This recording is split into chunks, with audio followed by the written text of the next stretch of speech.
Bismillahirrahmanirrahim. Assalamualaikum warahmatullahi wabarakatuh. Innal hamdalillah nahmaduhu wa nasta'inuhu wa nastaghfiruhu wa natubu ilayh.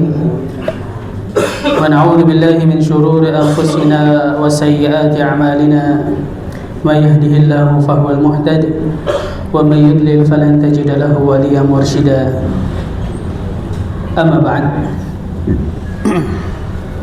Jamaah sekalian yang dimuliakan Allah Subhanahu wa taala, pada kesempatan yang lalu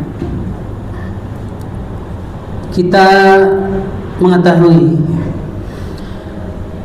bahwa setiap doa yang kita panjatkan kepada Allah Subhanahu wa taala itu hakikatnya akan senantiasa Allah Subhanahu wa taala kabulkan. Akan tetapi hanya caranya saja yang berbeda. Harus memenuhi syarat. Yang pertama adalah doa yang ia panjatkan tidak mengandung unsur dosa serta tidak ada unsur memutus tali silaturahim.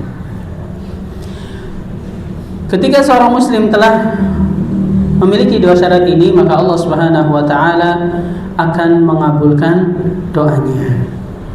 Hanya tinggal dalam bentuk yang bagaimana. Kesempatan yang lalu kita mempelajari bersama bahwa bentuk yang pertama adalah bisa jadi Allah Subhanahu wa taala langsung mengabulkan apa yang kita minta. Dan yang kedua, apa yang kita minta kepada Allah, doa yang kita panjatkan, Allah jadikan sebagai tabungan, lalu Allah berikan kepada kita kelak di akhirat. Serta yang ketiga adalah kita dihindarkan dari malapetaka, bahaya, musibah yang sepadan dengan doa yang kita panjatkan kepada Allah.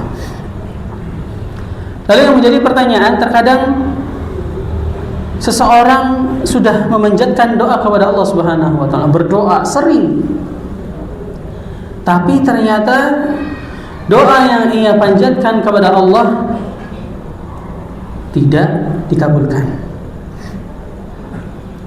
Itu kenapa? Maka bisa jadi penyebab utamanya ketika doa yang kita panjatkan kepada Allah Subhanahu wa taala tidak dikabulkan adalah karena kemaksiatan kita, karena pembangkangan kita kepada Allah Subhanahu wa taala. Maka akhirnya Allah Subhanahu wa taala tidak akan mengabulkannya. Lalu bisa jadi pula karena kita tidak yakin 100% kepada Allah Subhanahu wa taala. Atau bisa jadi apa yang kita makan, apa yang kita minum, apa yang kita pakai, ada unsur-unsur keharaman di dalam hal tersebut. Maka disinilah kemungkinan besar doa kita selama ini ditolak oleh Allah Subhanahu wa taala dan tidak dikabulkan. Maka jemaah yang dimuliakan Allah Subhanahu wa taala, kita sedikit akan berbicara tentang tips cara bagaimana agar doa-doa kita lebih cepat untuk dikabulkan oleh Allah Subhanahu wa taala. Tips yang pertama adalah bahwa setiap kita ingin berdoa kepada Allah, setiap kita ingin memanjatkan doa, meminta kepada Allah Subhanahu wa taala, ingat harus yakin 100%. Yakin bahwa Allah Subhanahu wa taala akan mengabulkan apa yang kita minta. Tidak boleh setengah-setengah, tidak boleh ada keraguan. Dan harapan kita juga harus penuh kepada Allah. Tidak boleh ada keraguan sama sekali. Minta ampun kepada Allah ya harus yakin Allah Subhanahu wa taala pasti mengampuni dosa-dosa kita. Minta kebaikan kepada Allah ya kita harus yakin bahwa Allah akan memberikan kebaikan tersebut kepada kita. Ini yang pertama. Sebagaimana Rasulullah sallallahu alaihi wasallam menyebutkan di dalam hadisnya, la yaqulanna ahadukum, jangan sekali-kali kalian meminta kepada Allah Subhanahu wa taala dengan ucapan seperti ini. Allahumma ighfirli in syi'ta, Allahumma arhamni in syi'ta. Ya Allah, ampunilah aku jika Engkau berkehendak. Kalau enggak, ya wislah, enggak apa-apa. Pasrah dengan dosa kita, terus kita mau masuk neraka? Jangan. Allahumma ighfirli in syi'ta. Ini adalah doa yang dilarang, permintaan yang dilarang. Ya Allah, ampunilah aku jika Engkau menghendaki. Kalau Engkau tidak menghendaki untuk mengampuni dosaku, ya saya mau apa? Oh, ini tidak boleh. Yang kedua, Allahumma arhamni in syi'ta. Ya Allah, kasihanilah aku, berikan kasih sayangmu kepadaku. In syi'ta, jika Engkau berkehendak. Kalau tidak berkehendak, ya tidak apa-apalah. Kita tidak boleh mengucapkan hal semacam ini. Ini sama saja dengan ucapan ketika seseorang mengatakan, ya Allah, aku tidak apa-apa masuk ke dalam nerakamu asal Engkau ridho kepadaku. Loh, lucu. Kalau dinalar dengan pikiran kita, perkataan semacam ini itu aneh. Kita diminta oleh Allah Subhanahu wa taala untuk berlindung dari api neraka. Lah ini kok minta masuk?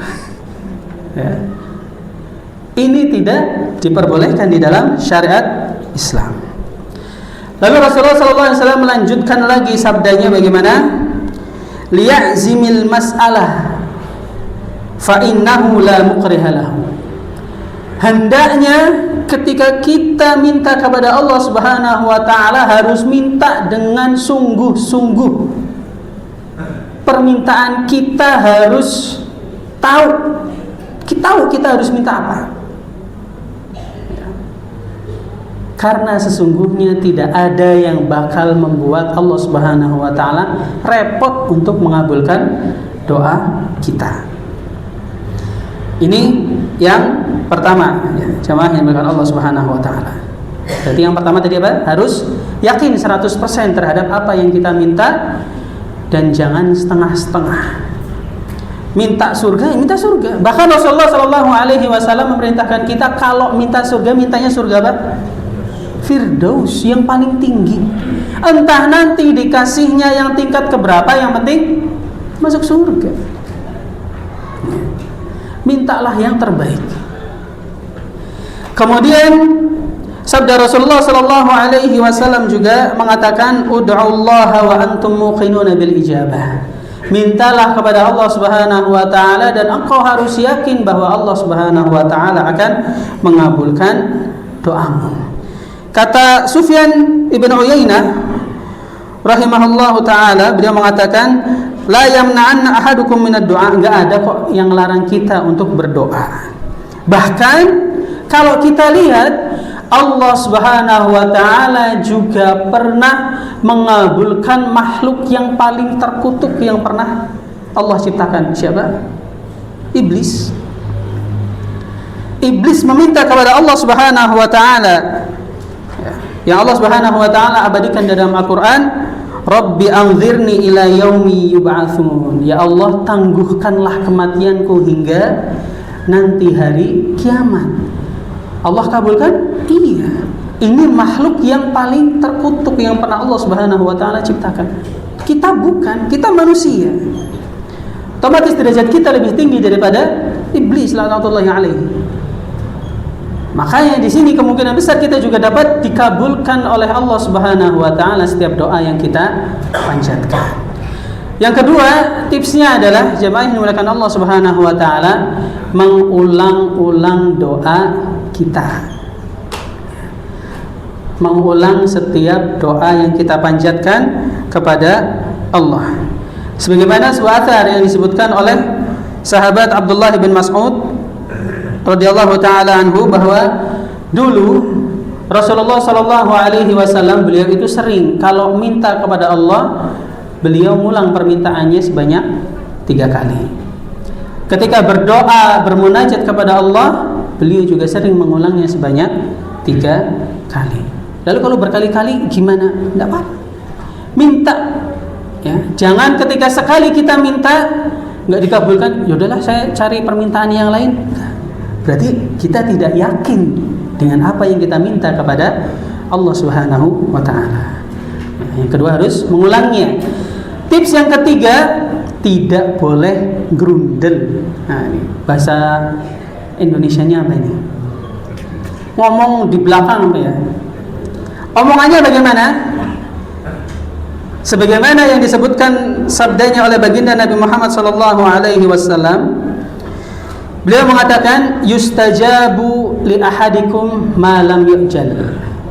Doa yang kalian panjatkan kepada Allah Subhanahu wa Ta'ala itu aslinya diijabah, dikabulkan oleh Allah, selama dia itu enggak gerundel, selama dia itu tidak terburu-buru. Contohnya terburu-buru bagaimana? Seperti sebuah perkataan, da'autullaha falam yustajab li. Saya sudah minta kok kepada Allah, saya sudah berdoa berkali-kali, tapi ternyata buktinya Allah enggak mengabulkan. Nah, perkataan seperti ini harus kita buang jauh-jauh. Ya, kita harus buang jauh-jauh. Tidak boleh seseorang ketika berdoa kepada Allah Subhanahu wa Ta'ala lalu ia tidak yakin, kemudian dia putus asa dari permintaannya. Karena sudah berkali-kali, bertahun-tahun minta sama Allah, berdoa kepada Allah, ternyata tidak dikabulkan. Perkataan ini harus kita jauhi. Tetap harus yakin kepada Allah Subhanahu wa Ta'ala. Dan ingat, menampakkan kehinaan kita di hadapan Allah Subhanahu wa Ta'ala, ketundukan kita di hadapan Allah Subhanahu wa Ta'ala, Allah itu paling suka. Ketika kita tunduk kepada Allah, maka seakan-akan kita mengakui bahwa Allah Subhanahu wa Ta'ala adalah Zat yang maha mampu untuk mengabulkan setiap permintaan hambanya.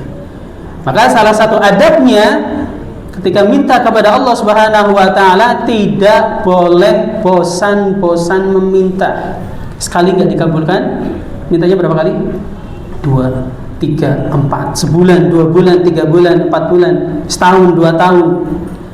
Kita dapat melihat kepada mungkin segelintir dari saudara-saudara kita yang mungkin sudah menikah, kemudian ternyata Allah takdirkan belum mempunyai momongan sampai bertahun-tahun.